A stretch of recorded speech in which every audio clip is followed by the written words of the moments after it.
आप देख रहे हैं जी मध्य प्रदेश छत्तीसगढ़ और मैं हूं आपके साथ तृप्ति सोनी। आपकी आवाज में आपका स्वागत है और आज बात करेंगे प्रियंका गांधी के बस्तर दौरे को लेकर और साथ ही ये कि बस्तर में कौन आगे है और कौन पीछे, क्योंकि ये बाजी बड़ी है और इस बाजी के आसरे ही सत्ता तक जाने का रास्ता तय होगा। आज प्रियंका गांधी पहली बार बस्तर दौरे पर पहुंची, जोरदार स्वागत किया गया। साथ ही बस्तर की महिलाओं से जब रूबरू हुई तो याद आ गई इंदिरा गांधी की, राजीव गांधी की, सोनिया गांधी की, राहुल गांधी की। और इन यादों का जिक्र करते हुए प्रियंका गांधी ने अपने संबोधन में ये कहा कि मैं बचपन से बस्तर को जानती हूँ, यहाँ की लोक कला को अच्छे से समझती हूँ। उनकी दादी कहा करती थी कि बस्तर की संस्कृति हिंदुस्तान में सबसे बढ़िया संस्कृति है, सबसे अनूठी संस्कृति है। इसके आश्रय तत्कालीन बीजेपी सरकार पर भी लगातार निशाना साधा गया और बस्तर के विकास की इबारत लिखने की बात कांग्रेस की सरकार के वक्त में कही गई है। बीजेपी ने भी तंज कसा है। अब सवाल ये उठता है कि बस्तर जो 12 सीटों के साथ सरताज है और उसका किला कौन भेद पाता है, इस पर अभी भी संशय बना हुआ है, क्योंकि कांग्रेस पार्टी 12 सीटों पर काबिज है, बीजेपी मशक्कत कर रही है। इसी मुद्दे पर आज चर्चा करेंगे। खास मेहमान हमारे साथ होंगे, उससे पहले ये रिपोर्ट देखिए। आज 100 रुपया से ज्यादा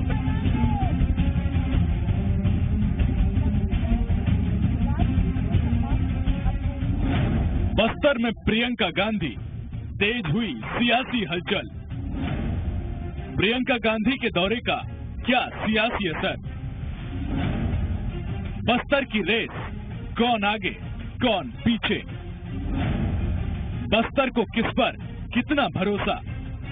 सपान सियान सजन मन, आया दीदी मन, बहन भाई मन, सबके हाथ जोड़ूं जोहार। बस्तर आकर बस्तरिया रंग में रंगी प्रियंका गांधी ने हल्दी में जब जय जोहार कहा तो लाल बाग मैदान में एक उत्साह भर गया। प्रियंका गांधी ने बस्तर की महिलाओं से मुलाकात की, झीरम हमले में शहीद नेताओं को श्रद्धांजलि दी। प्रियंका गांधी ने अपनी दादी इंदिरा गांधी से लेकर पिता राजीव गांधी और भाई राहुल गांधी से सुनी बस्तर की बातों से बताया कि वे बस्तर को बचपन से पहचानती हैं। बचपन से मुझे बस्तर के बारे में मालूम है।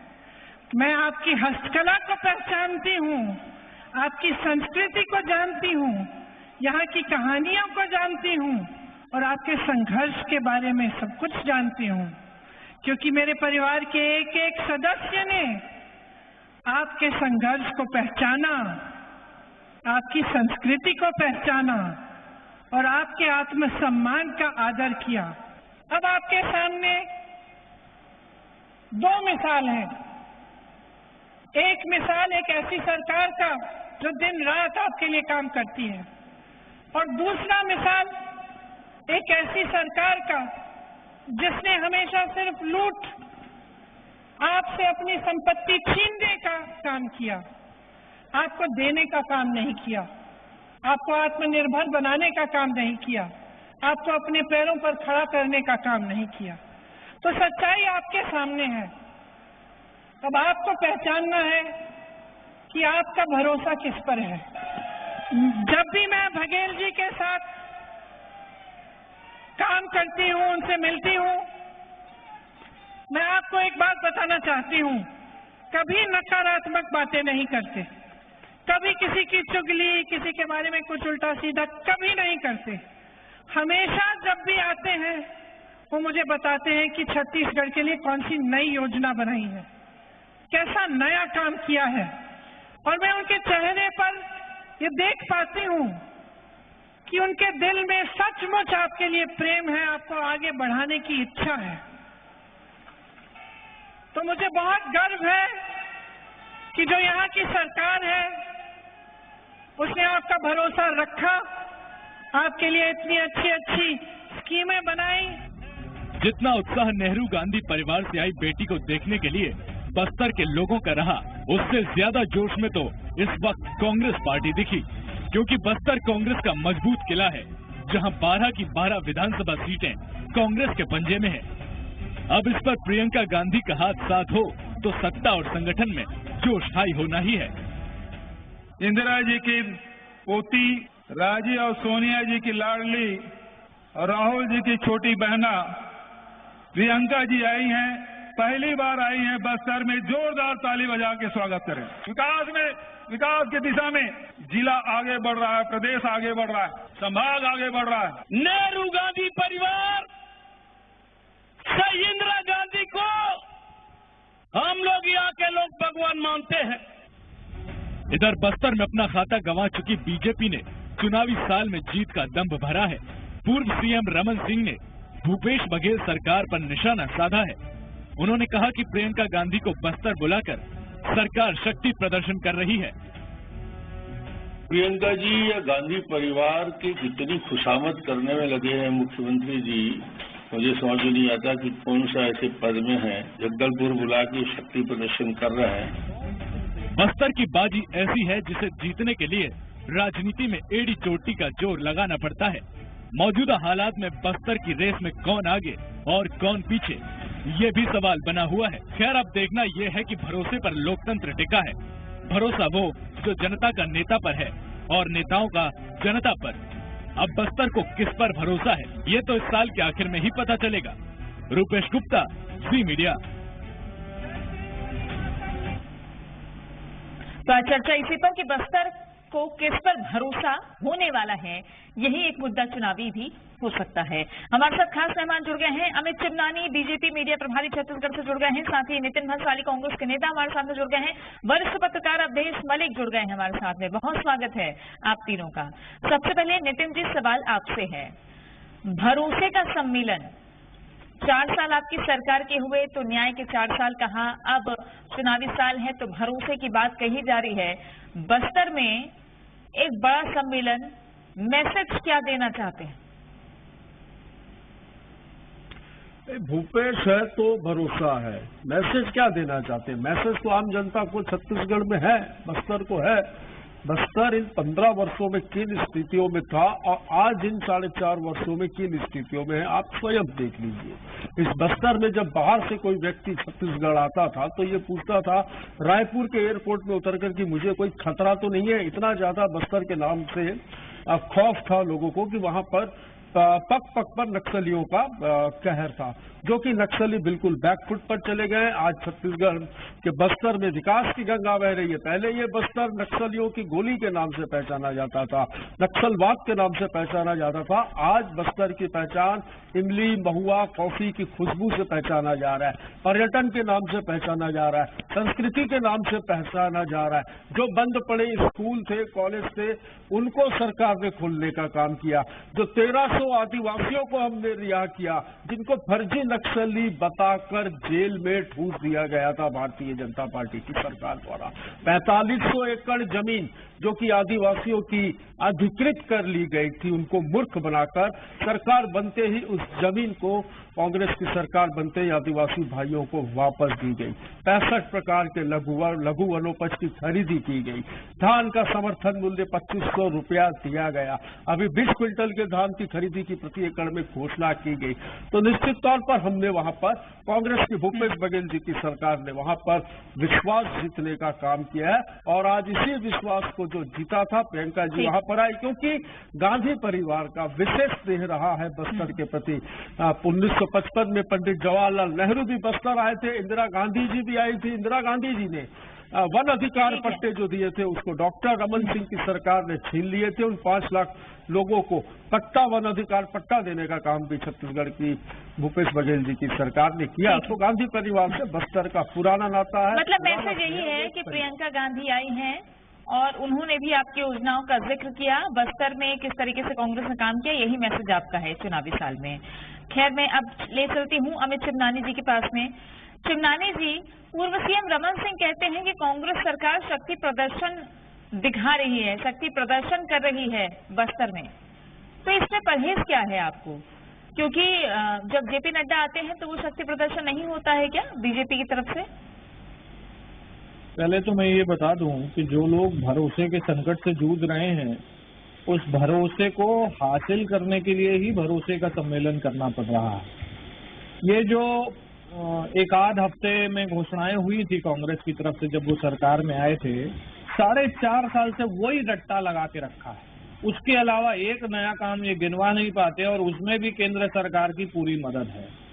प्रियंका गांधी जी आज जो यहाँ कह रही थी कि बस्तर की और आदिवासियों की संस्कृति जो है वो श्रेष्ठ है, लेकिन राज्य की कांग्रेस सरकार उसी संस्कृति को खत्म करने पर आमदा है और माननीय मुख्यमंत्री जी उस संस्कृति को खत्म करने वालों से दिल्ली में मिलते हैं, फोटो खिंचाते हैं, ट्वीट करते हैं और कहते हैं मैं आपके साथ हूँ।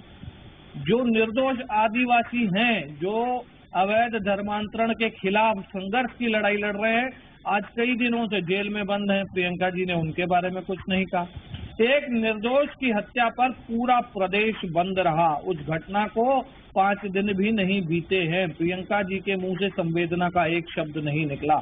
राहुल गांधी जी यहाँ आए थे, तृप्ति जी, वो विधानसभा चुनाव के पहले ये भाषण में कह के गए थे कि यहाँ पर धान खरीदी की कोई लिमिट नहीं रहेगी। तो ये सरकार राहुल गांधी जी ने जो 5 साल पहले कहा था वो आज तक पूरा नहीं कर पाई और आज फिर उस बात को कह रही है। वो गिनाते हैं जिस पर आपकी नजर हो, वो का बोल रहे हैं, विरोध कर रहे हैं। मेरे सवाल का जवाब दीजिएगा। मेरे सवाल का जवाब दीजिएगा। और दूसरा ये कि आपने कहा था ना दुगुनी कर दूंगा है, जवाब दो भाई, क्या किया? नितिन जी, 1 मिनट आपकी बारी है। आदत वाली बात नहीं है। अमित जी, सवाल मेरा आपसे है कि मैंने जो सवाल आपसे पूछा था उसका जवाब दीजिएगा कि शक्ति प्रदर्शन तब नहीं होता जब जेपी नड्डा आते हैं।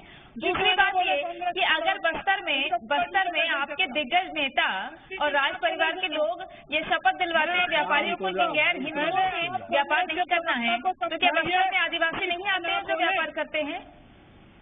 तृप्ति जी, मैं आपको नहीं सुन पा रहा हूँ। कांग्रेस के प्रवक्ता को समझाइए, बीच में ना बोले।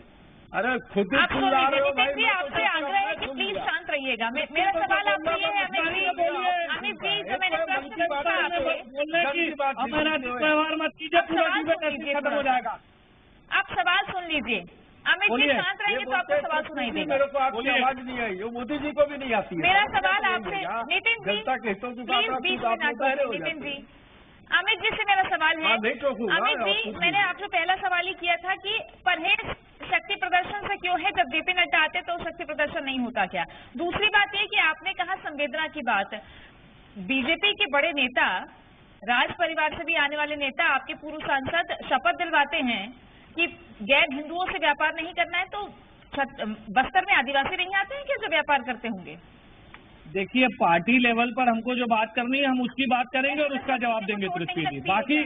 बाकी जो व्यक्ति इंडिविजुअल लेवल पर कौन कहाँ कर रहा है, कांग्रेस के दिग्विजय सिंह और कपिल सिब्बल और उसके बाद बाकी नेताओं के क्या बयान है उसकी मैं चर्चा करूंगा तो डिबेट खत्म हो जाएगा। सवाल ये है कि प्रियंका गांधी यहाँ पर आई तो क्या मिला छत्तीसगढ़ को? प्रदर्शन पे यहाँ पर नहीं, जब हमारे राष्ट्रीय अध्यक्ष आ रहे हैं तो वो केंद्र की योजनाओं की भी बात कर रहे हैं, समीक्षा भी हो रही है, लोकसभा का दौरा कर रहे हैं, तो उससे कुछ काम भी हो रहा है। प्रियंका गांधी पिछली बार राष्ट्रीय अधिवेशन में आई थी, लाखों करोड़ों रुपए के फूल बिछाए गए, छत्तीसगढ़ को क्या मिला?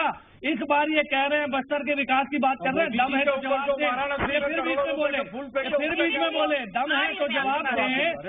बस्तर में जो भाजपा के नेताओं की टारगेट किलिंग हुई है, जो उनके घर से वहां की सड़कें लाल है, उसका जवाब देना प्रियंका गांधी।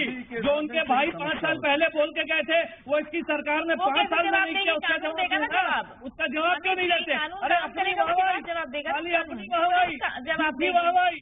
चलिए मैं ले सकती हूँ, प्रियंका जी की वाहवाही करें, प्रियंका जी मुख्यमंत्री जी की वाहवाही करें और कांग्रेस के नेता बैठ के ताली बजाएं। 12 बटे 12 के बराबर कांग्रेस के पंजे में। आपको क्या लगता है कि चुनावी साल में क्या कोई बड़ा बदलाव दिख जाएगा बस्तर में? जिस तरह की कवायद अभी बीजेपी की भी दिख रही है और कांग्रेस पार्टी ने आज शंखनाद कर दिया, एक तरीके से कहा जा सकता है। देखिए तृप्ति, जो बस्तर का जो अगर आप पोल एनालिसिस करें, अभी जिस बात की अभी आप कर रहे हैं प्री पोल एनालिसिस, तो अभी फिलहाल उस पर कुछ भी कहना मेरे ख्याल से सीधे की सीधे जो है सो मतलब जंप करना होगा, किसी कंफ्यूजन पर आना। हाँ, ये है कि ये जो पिछले 4.5 साल में या फिर जो है सो पिछले 20 साल की अगर बात करें तो बस्तर में जो हालात हैं वो कंटिन्यूसली चेंज हुए हैं। है ना। और जो नक्सली घटनाएं क्रम है वो काफी हद तक, क्योंकि नक्सली घटनाक्रम के कारण ये भी देखने को मिलता था जो इन्वेस्टमेंट जिस हिसाब से आना चाहिए था वो नहीं आ पा रही थी। तो डेफिनेटली वो चीज में थोड़ी सी बदलाव आई है।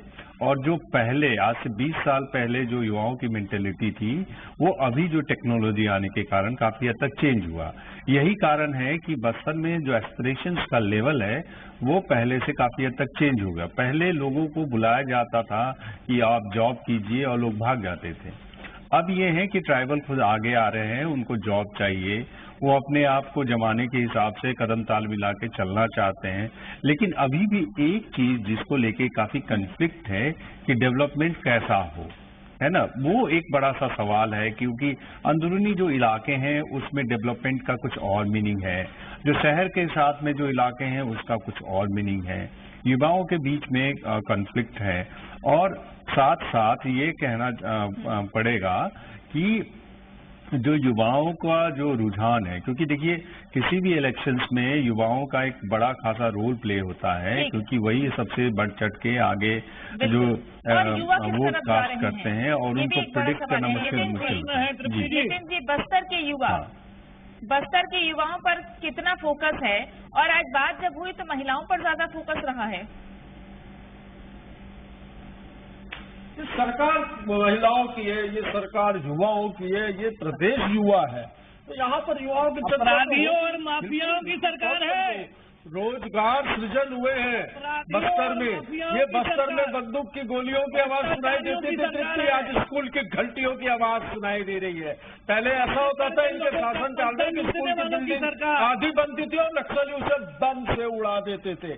आज छत्तीसगढ़ के बने हुए मिलेट्स के जो व्यंजन है, छत्तीसगढ़ की कॉफी है, इसकी आप देखिए, इसकी चर्चा सिर्फ देश में नहीं विदेशों तक हो रही है।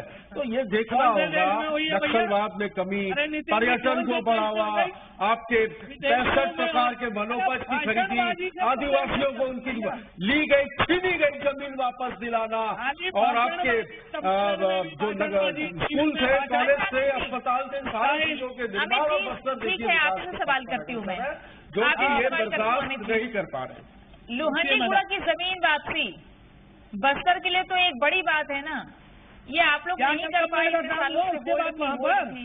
और उसके बाद ये तो इसको तो पेश करती है ना ट्रॉफी की तरह कांग्रेस पार्टी। तो कई लोग ये कहते रहे कि सरकार ने उसके बाद क्या किया, क्या डेवलप किया, और मैं ऐसी सैकड़ों योजनाएं गिना रहा हूँ जिसका जवाब नहीं दे पाएंगे। भाई क्या किया आप लोगों ने?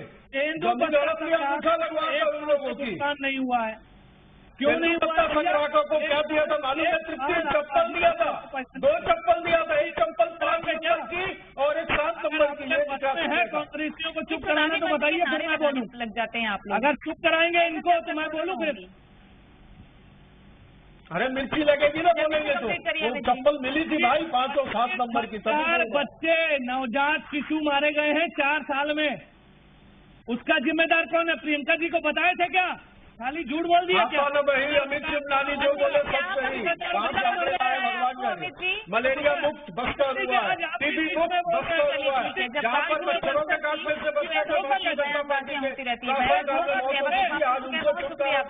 जुड़ने के लिए आपकी आवाज में। आज के लिए बस इतना ही, बाकी अपडेट्स के लिए बना रही है जी मध्य प्रदेश छत्तीसगढ़।